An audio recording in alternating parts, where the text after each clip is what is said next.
બાપુનગરના ધારાસભ્ય દિનેશ કુશવાહાને શૈલેષ પરમારે રોકડું પરખાવ્યું।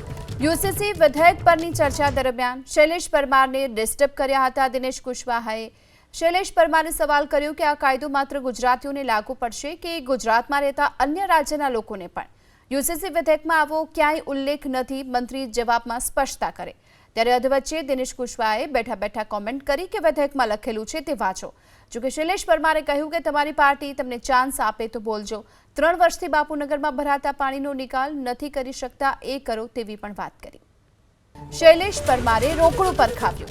યુસીસી વિધેયક પરની ચર્ચા દરમિયાન શૈલેષ પરમારને ડિસ્ટર્બ કર્યા હતા। દિનેશ કુશવાહાએ શૈલેષ પરમારને સવાલ કર્યો કે આ કાયદો માત્ર ગુજરાતીઓને લાગુ પડશે કે ગુજરાતમાં રહેતા અન્ય રાજ્યના લોકોને પણ। યુસીસી વિધેયકમાં આવો ક્યાંય ઉલ્લેખ નથી, મંત્રી જવાબમાં સ્પષ્ટતા કરે। ત્યારે અધવચ્ચે દિનેશ કુશવાહાએ બેઠા કોમેન્ટ કરી કે વિધેયકમાં લખેલું છે તે વાંચો। જો કે શૈલેષ પરમારે કહ્યું કે તમારી પાર્ટી તમને ચાન્સ આપે તો બોલજો। 3 વર્ષથી બાપુનગરમાં ભરાતા પાણીનો નિકાલ નથી કરી શકતા, એ કરો તેવી પણ વાત કરી।